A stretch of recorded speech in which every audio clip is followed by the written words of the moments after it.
तो स्वागत है आपका science and technology revision through UPSC PYQ में। ये ओवरऑल हमारा फोर्थ लेसन है इस पर्टिकुलर सीरीज का। तो ये रहा कुछ डिटेल मेरे बारे में, आराम से आप पढ़ लेना। इस पर्टिकुलर लेक्चर के लिए आपको मार्क करना है फ्रॉम 1 to 17। हाँ, 1 to 17 ही मार्क करना है। क्यों? क्योंकि इसमें कुछ स्पेसिफिक क्वेश्चन थे जिसको मैंने हटा दिया। ठीक है, चलो। ऐसा क्यों किया? क्योंकि उनका रिलेवेंस उतना नहीं था इस पॉइंट ऑफ टाइम पे, दैट्स वाई उनको मैंने रिमूव किया, हटाया, है ना, पूरे सीरीज से। उससे आपके रिवीजन पे कोई इम्पैक्ट नहीं पड़ेगा, so don't worry about that. पहला बोला है एस्टीमेट 1000, नहीं 1000 नहीं है, 100 है।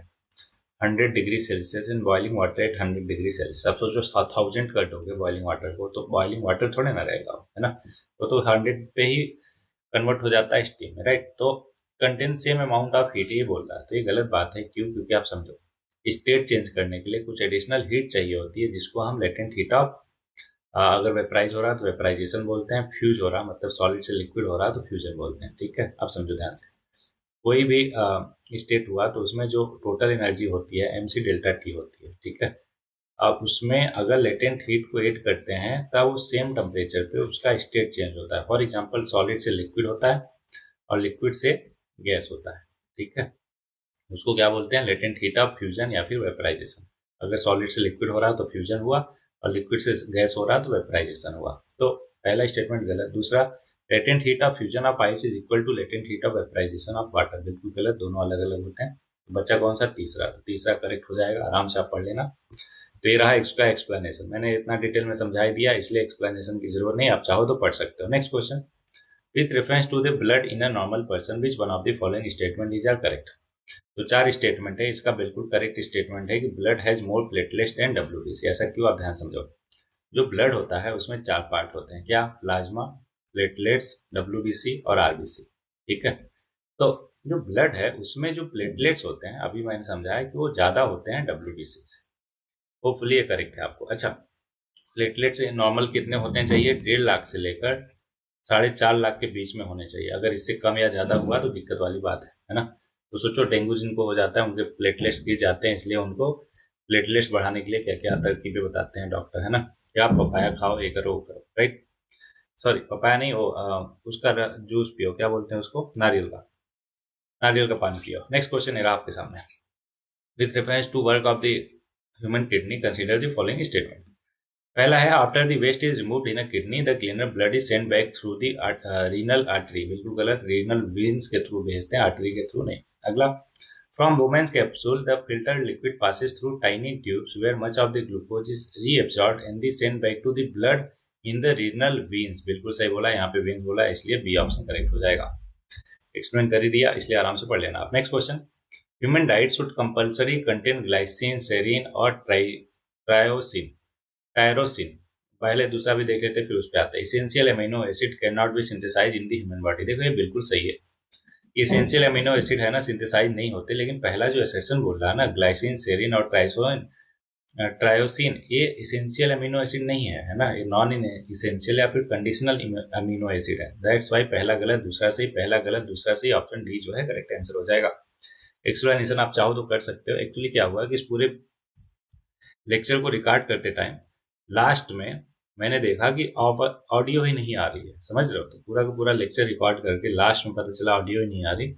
दैट्स वाई पूरा का पूरा मुझे फिर से रिकॉर्ड करना पड़ा। दैट्स वाई एक्सप्लेनेशन पे मैं नहीं उतना रुक रहा, लेकिन उसको प्रॉपर एक्सप्लेन कर दे रहा। बाकी एक्सप्लेनेशन को आप चाहो तो पॉज करके देख सकते हो। ठीक है, आगे बढ़ते हैं। Which one of the following cell organelles play the most important significance in protein synthesize. तो ये है एंडोप्लाज्मिक रेटिकुलम और राइबोसोम। तो राइबोसोम जो है वो क्या करता है? प्रोटीन को सिंथेसाइज करता है। लाइजोसोम जो है उसको suicide bag of the cell भी बोलते हैं। सेंट्रोसोम जो वो होता है जो सेल डिवीजन में काम आता है। गोल्गी अपरेटस को post office of the cell भी बोलते हैं। क्यों? क्योंकि यहीं पे सॉर्टिंग और पैकेजिंग होता है। माइटोकॉन्ड्रिया सबको पता है power house of the cell है। लाइसोसोम मैंने बता ही दिया, माइटोकॉन्ड्रिया भी मैंने बता दिया। अच्छा, mitochondria power house of the cell भी बोलते हैं क्योंकि यहाँ पे केमिकल एनर्जी जो एटीपी होती है, एडिनोसाइन ट्राइफॉस्फेट, वो यहाँ पे बनता है, राइट। तो इसलिए इसको power house of the cell बोलते हैं। सारा कुछ बता दिया, आप चाहो तो एक बार पढ़ सकते हो। ठीक, next, ionization potential gradually decreases along a period. बिल्कुल गलत है, इंक्रीज होता है अलोंग अ पीरियड। पीरियड क्या होता है समझ लो ध्यान से। अगर हॉरिजॉन्टल मूव करते हैं उसको पीरियड बोलते हैं। तो एग्जाम्पल ले लेते हैं, जैसे सोडियम और मैग्नीशियम। तो सोडियम का होता है 11, मतलब 2 8 1, 11 क्या है, एटॉमिक नंबर है। उसको अगर हम ऑर्बिट में डालें तो पहले ऑर्बिट में 2 इलेक्ट्रॉन, दूसरे में 8, तीसरे में 1। अब सोचो, जो आयोनाइजेशन पोटेंशियल होता है ना, वो लास्ट के ऑर्बिट से 1 इलेक्ट्रॉन निकालने में जो एनर्जी लगती है उसको बोलते हैं। अब सोचो कि जब लास्ट में 1 इलेक्ट्रॉन है, उसको निकालना आसान है या फिर 2? तो कहोगे सर 1, तो इसलिए इसमें कम एनर्जी लगेगी और 2 वाले में ज्यादा एनर्जी लगेगी, मतलब आयनाइजेशन पोटेंशियल एनर्जी जो है बढ़नी चाहिए, लेकिन तो बोला घट रहा है। दैट्स वाई पहला गलत। पहला गलत तो ए और सी गया। दूसरा, in a group of element electron affinity decreases as atomic weight increases, ये बिल्कुल ठीक है। तीसरा, in a given period electronegativity decreases as the atomic number increases, फिर से वही बात, डिक्रीज नहीं होता, इंक्रीज होता है। इसलिए तीसरा भी गलत, केवल दूसरा सही है। ऑप्शन बी जो है करेक्ट हो जाएगा। आप चाहो तो इसका एक्सप्लेनेशन एक बार अच्छे से देख सकते हो। Next question, a simple pendulum is set into oscillation, then acceleration is 0 when the bob passes through the mean position, ठीक है। अगला, in each cycle the bob attend a given velocity twice, ये भी ठीक है। Both acceleration and velocity of the bob are 0 when it reaches its extreme position during the oscillation, ये गलत है। अब मैं समझाई देता हूँ, ध्यान समझिएगा। एक बॉब हुआ है ना, उसको रस्सी से बांध दिया। अब उसके बाद उसको यहाँ पे ले आकर छोड़ेंगे, तो अब ध्यान समझिएगा, वो मीन पे आएगा, फिर इधर जाएगा, फिर यहाँ से वापस यहीं पे आएगा। तो जहां से चला था, मान लो पॉइंट ए से चला था और पॉइंट ए पे वापस आ गया, इसी को हम कहते हैं क्या, पूरा एक कंप्लीट साइकिल, है ना। तो अब सोचो कि अगर पॉइंट ए से चला, पॉइंट ए पे ही वापस आ गया, तो कोई भी पॉइंट ले लो बीच में, वहां पे वो 2 बार, एक बार जाते हुए एक बार आते हुए पास किया, तो इसलिए हर पॉइंट पे उसकी 2 वेलोसिटी होगी, ट्वाइस, मतलब अटेंड अ गिवन वेलोसिटी 2 बार, है ना। तो दूसरा इसलिए सही हुआ। पहला, acceleration is 0 when the bob passes through the mean position, देखो मीन पोजीशन से जो है जब वो पास करता है तो उसकी वेलोसिटी, सॉरी, एक्सेलेरेशन 0 होता है। बात आती है एक्सेलेरेशन 0 हुआ तो वो जा क्यों रहा आगे, क्योंकि उसके पास वेलोसिटी है, दैट्स व्हाई वो आगे जा रहा है। तो इसलिए पहला सही, दूसरा सही, तीसरा गलत। तो तीसरा गलत, तीसरा सही, सॉरी तीसरा गलत। तो बचा ऑप्शन ई या फिर सी। चौथा देखते हैं, the amplitude of oscillation of the simple pendulum decreases with time, ये बिल्कुल सही बात है। क्यों? क्योंकि जैसे ही पेंडुलम है ना मोशन करता है, तो ड्यू टू एयर फ्रिक्शन उसकी जो वेलोसिटी है वो धीरे धीरे घटती है। दैट्स वाई उसका एम्पलीट्यूड, एम्पलीट्यूड क्या होता है, मीन पोजीशन से एक्सट्रीम पोजीशन के बीच का डिस्टेंस को हम एम्पलीट्यूड बोलते हैं। तो वो धीरे धीरे घटता रहता है, इसलिए चौथा भी सही। तो पहला, दूसरा, चौथा, तो ऑप्शन सी हो गया करेक्ट। इतना एक्सप्लेन कर दिया, इसलिए डिटेल में नहीं जाते, बस आप ये ध्यान में रखो, जो टाइम पीरियड होता है, टाइम पीरियड क्या होता है, एक साइकिल कंप्लीट करने में जो टाइम लगता है पेंडुलम को, उसको टाइम पीरियड बोलते हैं। होता है 2 pi under root L by g. L क्या होता है, लेंथ ऑफ दी, जो स्ट्रिंग था अभी ऊपर देखा आपने, डोर स्ट्रिंग है ना, उसी का लेंथ, और जी क्या है, gravitational acceleration. Okay, next question. अब ये 4 चीजें हैं, क्या क्या, क्रैकिंग, स्मेल्टिंग, हाइड्रोजिनेशन, वल्कनाइजेशन, किसका किसका होता है, ध्यान समझो। वल्कनाइजेशन होता है रबड़ का, ठीक। हाइड्रोजिनेशन होता है, ये होता है इडिबल फैट्स का। स्मेल्टिंग सभी को पता है कि मेटल ओर से मेटल को एक्सट्रैक्ट करने को स्मेल्टिंग बोलते हैं। तो ये तीसरा हो गया। 341, तो पहले का क्या बचा, 2, तो 2341 आंसर हो जाएगा। 2341 कौन सा ऑप्शन है, बी। तो बी जो है इसका करेक्ट आंसर हो जाएगा। एक्सप्लेनेशन आप देख सकते हो, ठीक। नेक्स्ट है, जर्मन सिल्वर किसको बोलते हैं, सबको पता है कि निकिल को जर्मन सिल्वर भी बोलते हैं। तो इसका दूसरा, सोल्डर क्या होता है, टीन को सोल्डर बोलते हैं। ब्लीचिंग पाउडर किससे बनता है, क्लोरीन से, क्योंकि BaO, सॉरी, ब्लीचिंग पाउडर का CaOCl2 होता है फॉर्मूला, है ना, तो इसमें क्लोरीन इस्तेमाल किया जाता है। हाइपो की बात करें तो ये तीसरा जो है सोडियम, वो हाइपो में इस्तेमाल किया जाता है। तो ये क्या बन गया, 2143। तो सॉरी 2143 कहाँ है, ऑप्शन डी जो है करेक्ट हो जाएगा। एक्सप्लेनेशन देख सकते हो। हाइपो जो है एक स्लैंग टर्म है सोडियम थायोसल्फेट के लिए, which is a chemical compound that is used to fix photographs, photographs को फिक्स करने में काम आता है। नेक्स्ट क्वेश्चन, एड्रेनल सभी को पता है, एंगर, फियर, डेंजर के लिए होता है। वहीं पे एस्ट्रोजन की बात करें तो एक फीमेल में, है ना, हार्मोन रिलीज होता है। इंसुलिन जो है ग्लूकोज से रिलेटेड है। और फेरोमोन्स जो है एक ऐसा हार्मोन है जो अट्रैक्ट करता है पार्टनर को थ्रू सेंस ऑफ स्मेल, ठीक है। तो इसलिए इसका क्या बन गया, 1342, मतलब 1342। 1342 किधर है, ऑप्शन सी है। तो ये हो गया करेक्ट आंसर। एक्सप्लेनेशन आप देख सकते हो। नेक्स्ट, नीला तोता सभी को पता है, कॉपर सल्फेट को बोलते हैं। एप्सम सॉल्ट नहीं पता, कोई बात नहीं। बेकिंग सोडा होता है सोडियम बाई कार्बोनेट, ध्यान रखिए कि बेकिंग, बी, है ना। तो इससे मैंने याद किया है बेकिंग और बाई कार्बोनेट, तो यहाँ पे बा है, यहाँ पे बी है ना। कास्टिक सोडा होता है सोडियम हाइड्रोक्साइड NaOH, तो इसलिए ये हो गया दूसरा। तो अब क्या बचा, 4312। तो ऑप्शन अगर देखें तो 4312 क्या है, ऑप्शन डी है। चलो आगे बढ़ते हैं। तो इनके बारे में डिटेल आप आराम से पढ़ सकते हो, ठीक है। नेक्स्ट क्वेश्चन में आगे बढ़ते हैं। Which of the following professional are more likely to run the risk of a permanent change in their cell's DNA? Cell के डीएनए में परमानेंट चेंज कौन कौन से लोगों में हो सकता है? पहला, रिसर्चर यूजिंग कार्बन 14 आइसोटोप। तो बिल्कुल कार्बन 14 एक रेडियोएक्टिव सब्सटेंस है, तो उसको अगर ज्यादा टाइम तक यूज किया तो उनके सेल में डीएनए में चेंज आ सकता है परमानेंटली। एक्स रेज टेक्नीशियन बिल्कुल, कोल माइनर नहीं, क्यों? क्योंकि उतना ज्यादा एक्सपोजर नहीं होते। डायर और पेंटर ये भी हो सकते हैं। तो पहला, दूसरा, चौथा जो है करेक्ट आंसर हो जाएगा। Okay, next question.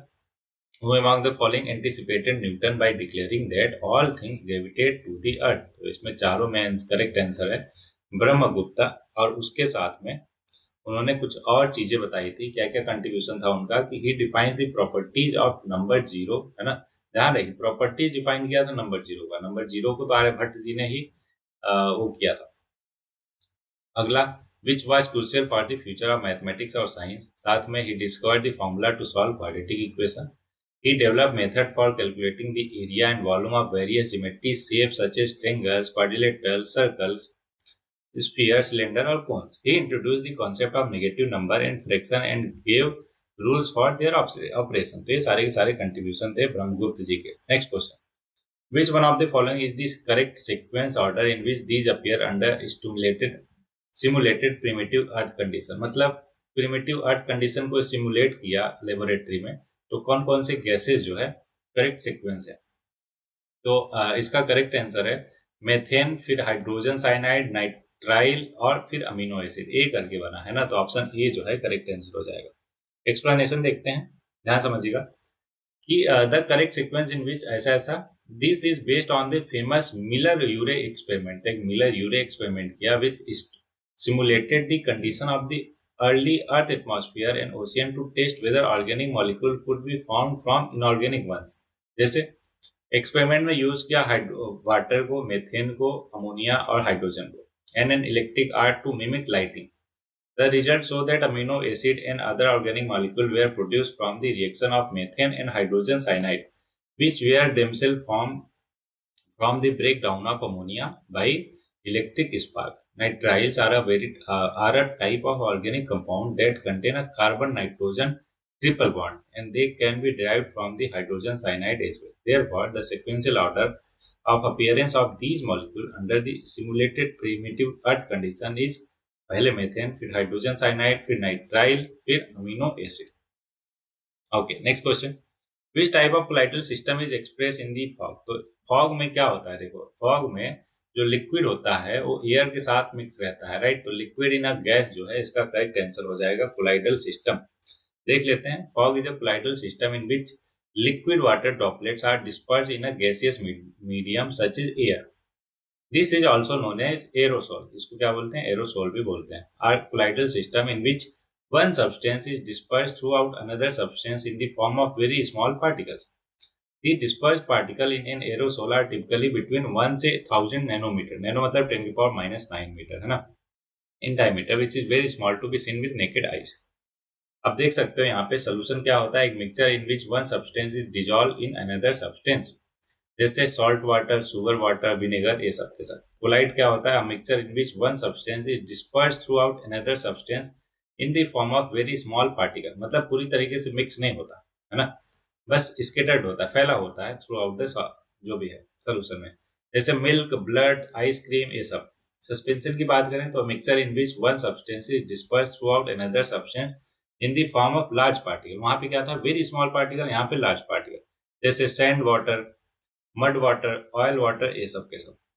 Okay, next question. At what temperature are the reading of a centigrade और Fahrenheit thermometer the same.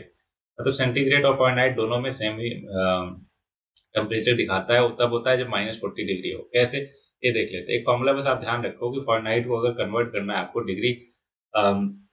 Degree Celsius में, तो ये फॉर्मूला यूज करते हैं। या फिर ऐसे भी एक फॉर्मूला होता है कि F-32 × 5/9 equal two degree Celsius. ठीक है, अब यहाँ पे अगर 40 रखो, F की जगह 40 रखो, तो 40 में से 32 गया, क्या बन जाएगा, 40 में से 32 गया, आप बन जाएगा, सॉरी 40 नहीं, -40 रखो, तो -40 रखोगे तो -32 -40 -72 इंटू 5/9, तो देखो 9 से ए गया, -8 इंटू 5 -40 ही आ जाएगा। मतलब फारेनहाइट में भी आपने 40 रखा, डिग्री सेल्सियस में भी 40 आया, इसलिए -40 करेक्ट आंसर है इसका। Next question, the formation of glittering colours in thin foam of soap is the result of which of the following phenomena. तो देखो वहां पे होता है इंटरफेरेंस, टोटल रिफ्लेक्शन के साथ साथ इंटरफेरेंस। टोटल रिफ्लेक्शन मैंने आपको बता ही दिया था कि अगर कोई क्रिटिकल एंगल है, मान लो एक क्रिटिकल एंगल है अल्फा, अगर इससे थोड़ा सा भी ज्यादा एंगल पे इंसिडेंट किया कोई भी लाइट, तो टकरा के उसी मीडियम में वापस आ जाता है। इसी फिनोमिना को, लाइट की इसी फिनोमिना को क्या बोलते हैं, टोटल इंटरनल रिफ्लेक्शन।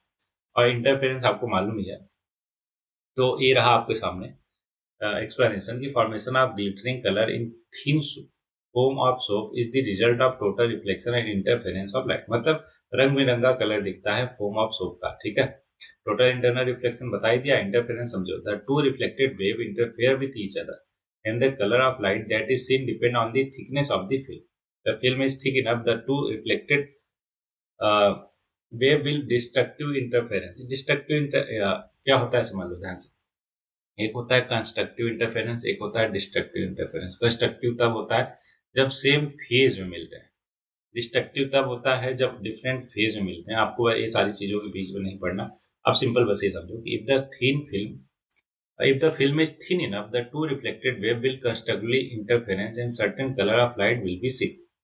वहीं पे अगर thicker part of the film will reflect longer wavelength of light such is red and orange, the thinner part of the film will reflect. ये सब पढ़ने की आपको जरूरत नहीं, फालतू में कंफ्यूज हो गए तो रहने दो, ठीक है। बस ये समझो कि कौन सा फिनोमिना इन्वॉल्व होता है। तो इस पर्टिकुलर लेक्चर में इतना ही, थोड़ा सा स्पीड में किया ये पर्टिकुलर लेक्चर, एकदम डिटेल में नहीं था क्योंकि मैंने आपको रीजन बताया कि पूरा लेक्चर मैं ऑलरेडी कर चुका था।